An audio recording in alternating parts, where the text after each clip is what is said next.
Hello, and welcome back to my channel, The Reaction Story. My name is Neha, and today I'm here with another informational reaction video. In today's video, I'm going to react on American soldier versus British soldier Army military comparison 2021. But before starting this video, I just only give my all respect and a big salute to all the soldier who joins army, because I can feel the pain for their families, because when a war happened, how many people were died, how many people were separated from their family. And I have a really huge respect for all the families, for all the soldiers, because this duty have so many risks, so many sacrifices for a person, for an individual person. So I give my all respect to my salute to all the soldier,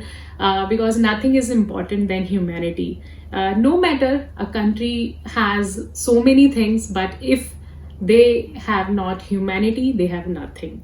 So it's very important. No reaction video can justify their sacrifices, their duties they pay towards their country. So I really have a big respect for every soldier of every country.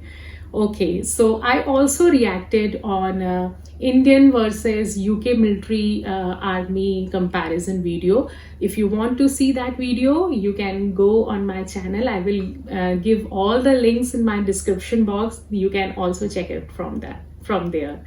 So okay, without wasting any time, let's get into this video. 2025, and after a strange shift in geopolitics and world powers, the USA and the UK have found themselves going to war with each other. These longtime allies that once fought side by side in World War II in Afghanistan have become arch enemies fighting for global dominance. Ooh. The rest of the world looks on in horror. But who will win? There's one fact that's hard to ignore. One side is larger than the other by a long way: the United States. Based on size alone, the US military is the clear winner. It boasts over 1.4 million personnel, compared with a measly 149,000 in the UK. That might not guarantee success if the whole US Army consists of untrained airheads and idiots, but it doesn't hurt. Especially when you consider the amount the US spends. The American military budget is a huge $740 billion, compared with the UK's much smaller $49 billion. How cute. Money can't buy you everything in life, but it helps to win wars. But to be fair, both countries take their military spending seriously. In terms of GDP, the USA spends 3.4% on the military, and the UK spends around 1.7%. That figure won't help the Brits win a war, but it's something they can nurse their national egos with. So far, things aren't looking good for the Brits. They've been outnumbered and outspent. Let's see if they can turn things around with their equipment. As they say, it's not all about the size, it's about how you use it. Which country has the best weapons, gadgets, and vehicles? If we're talking about quantities, the USA gets an easy win here, as you'd expect. They spend far more on the military overall, so of course, they have more stuff. The UK only has 227 tanks compared to the USA's 8,370. As for armored vehicles, the UK has 4,673 and the USA has 41,760. Is the UK's lack of resources such a big deal? Experience shows us that yes it is. During the Afghanistan conflict in 2007, the British Army stationed in the south of the country had been finding it increasingly difficult to maintain peace over the last 3 years because of their lack of equipment. Guess who had to sweep in to save them? The Americans. The U.S. Brigadier General Lawrence Nicholson brought in 4,000 Marines with a new approach: go big, go strong, go fast. The new forces weren't exactly successful in maintaining peace, as anyone familiar with the Kandahar massacre and the Maiwand district murders will know, but they were good at going big and going strong, which could give the US an edge in battle. In Afghanistan, the British used Jackal vehicles, which are designed for maneuverability rather than protecting the person inside. The Americans had MRAPs, or mine-resistant ambush-protected vehicles. Although MRAP tanks are classified as light armored vehicles, they weigh a massive 14 to 18 tons and are a lot sturdier than the Jackals. Designed to withstand the improvised explosive devices that threatened troops during the Iraq and Afghanistan conflicts, they were much more effective at keeping the troops safe from danger than anything the Brits had. However, the US Marines seem to have plenty of admiration for the Brits and what they achieved, despite their lack of equipment. So that's something. One American Marine commented, "The biggest thing I noticed was the vehicles they drive. You guys are friggin' gutsy. I wouldn't get shot at in one of those." Does having more flimsy vehicles make the British the weaker side, or just more badass? It depends on which way you look at it. Another difference between the British and US armies is their deployment of women on the front line. We don't want to say women are better or worse in the military than men, because that'd probably start a war in the comments section, so we'll let you decide, but it's definitely worth mentioning. In Afghanistan, the US Marines were shocked to see women wandering around shower blocks wrapped in nothing but a towel, with no cares in the world. The US does have women in the armed forces, but they aren't always allowed to be on the front line or live in close proximity to their male counterparts. In the UK, on the other hand, women are seen as equals. Revolutionary concept. Despite their surprise at the close working and living relationships between women and men in the British Army, the US Marines soon realized these women were professional soldiers they needed to take seriously. But could the initial shock be a trump card up the sleeves of the British? Anyway, time to get on to the important stuff. The real factors that determine the success of a military side. Who can handle the most alcohol? It's a contentious topic. The British are known for drinking more heavily, and they can start at a younger age, but the US soldiers might give them a run for their money. Around 40% of US soldiers indulge in binge drinking. I know what you're thinking. What does this have to do with the power of their militaries? Although drinking is a skill that might be impressive on a wild night out on the town, it's not a positive thing during combat. It's important for soldiers to keep their mental health stable over extended periods of combat. The soldiers might use alcohol as a way of coping with difficult experiences they encounter during the military instead of talking about them. Over half of British servicemen and women drank at a level that could harm their health in 2018, most likely to self-medicate from mental health conditions such as PTSD or post-traumatic stress disorder. Similarly, alcohol as a coping mechanism is a huge problem among veterans. Wow, things just got dark. Back to a more lighthearted topic. You can't mention the drinking preferences of the British without mentioning their ultimate beverage of choice, tea. In contrast, the US prefers coffee. Does this affect the combat performance of either side? Time to find out. Many British tanks and armored vehicles are fitted with water-boiling devices. Cube-shaped kettles enable the troops to boil water inside the protection of a tank and drink tea to their heart's content. Maybe that's why the British were willing to sacrifice the sturdiness of their vehicles in Afghanistan. This might seem a bit eccentric, not to mention pointless, but hear us out. During World We War II, Indians a are large number of also fatalities tea were lovers. caused by crew members having to leave the safety of their tanks when they needed a break. There was only one reasonable solution: let them make a brew inside the tank. That way, the troops were less of a target for enemy fire. 10 out of 10 for ingenuity. Who knows, maybe this could be their secret weapon in a future war. Nice. There's nothing like a fresh brew to keep an army going. But don't discount the Americans, because they also seem to recognize the importance of a lovely warm beverage. The US Army aims to ensure coffee is always available to its soldiers, whether in ration packs or at garrisons. Sometimes there are shortages, so improvisation comes into play to give the soldiers their daily fix. During the Korean War, some soldiers indulged in sock coffee filtered using a sock. Or, if the worst comes to worst, they just mix instant coffee granules with cold water and down it like a shot of vodka. Lovely. It's worth it to have that caffeine coursing through your veins ready for battle. Clearly, both sides have their vices, but we'll have to give the Brits the edge on this one, based purely on the fact that they're less likely to drop dead from swallowing some questionable feet fungi. In this capitalist world, soldiers aren't just fighting for their national pride or a noble cause. They also want to receive their paycheck at the end of it But all. I think The draft caffeine ended is in also a part 1973 of after the Vietnam War in the USA, making the Army a professional, just- career-oriented force. In the British Army, the National Service officially ended in 1960, and it transformed into a professional army in 1963. So who gets the fattest check? New recruits in the British Army start on a salary of £15,985 a year in training, soon going up to $20,400 when becoming a private. After a few years, if they can reach the rank of sergeant, the salary will go up to £35,853 a year. That's around $46,000. In the U.S. Army, new recruits can expect to earn $24,512 a year as a private first class after initial training. A sergeant earns anything up to $29,610 a year. So we have a clear winner here. Let's hope the Americans don't find out, or they could end up switching sides. Now that would be an interesting war.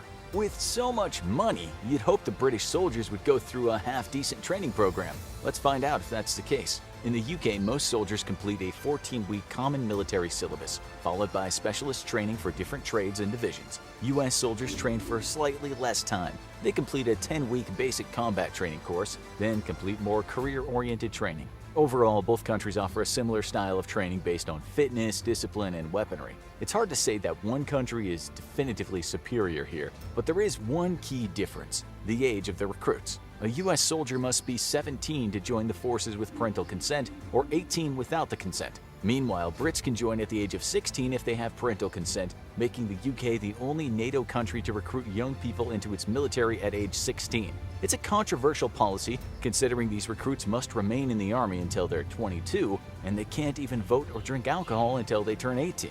With literal boys among them who might have joined the forces as a rash decision, could British soldiers be flakier and less mature than their US counterparts? Or is their youth just a testament to how tough they are? But this is just the beginning. Average soldiers might make up the bulk of the army, but what about the guys that are really well trained? We're talking about elite special forces. The British Army has the famous SAS, or Special Air Service. Founded during World War II, it's one of the oldest special forces and has the highest entry requirement of all British forces, with the motto, "Who dares wins." The SAS is respected and feared across the globe in equal measure.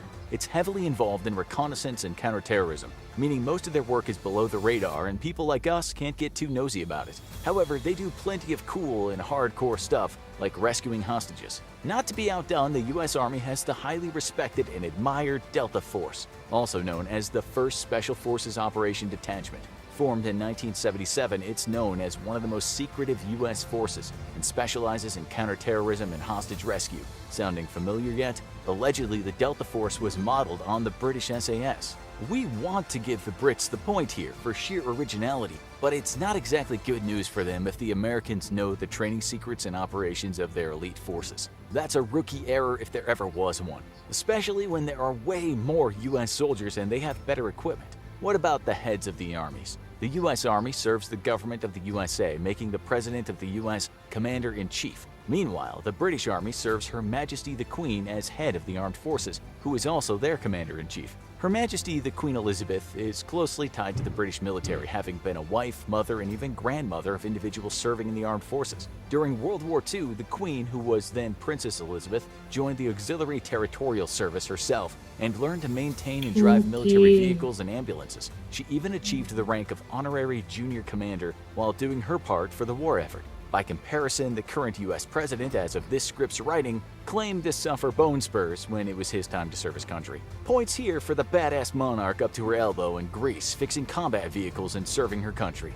Overall, the British and American armies are matched fairly evenly in terms of their training and structure. It doesn't exactly come as a surprise, considering their histories are so closely linked. Realistically, the Americans would likely have the upper hand in any war against the Brits due to sheer manpower and weaponry. But let's hope the two sides can settle their differences over a cup of tea or coffee. Now check.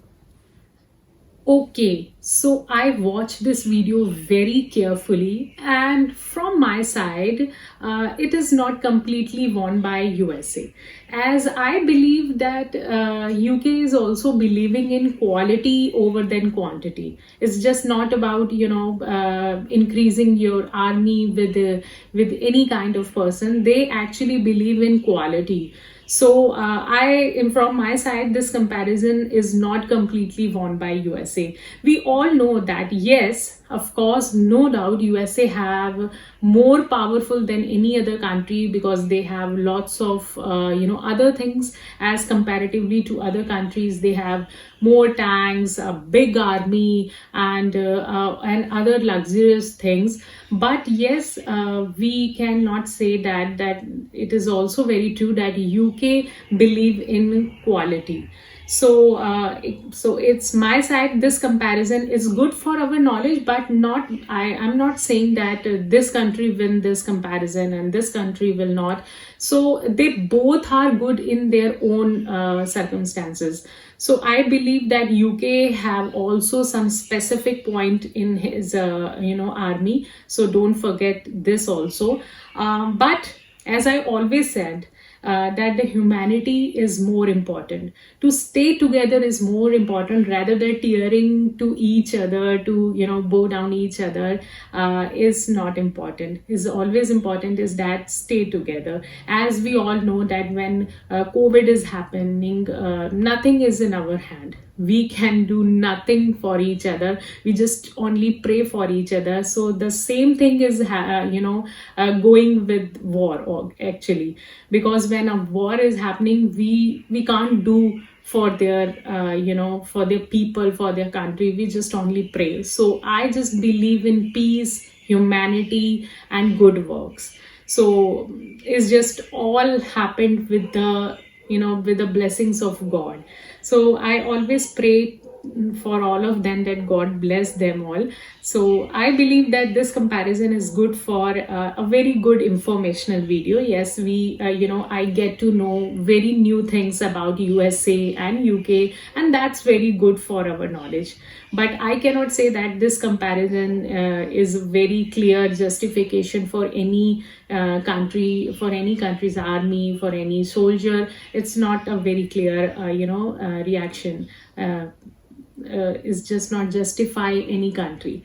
So I really like this video because I get to know new things about the country, and I hope you also enjoy this reaction video with me.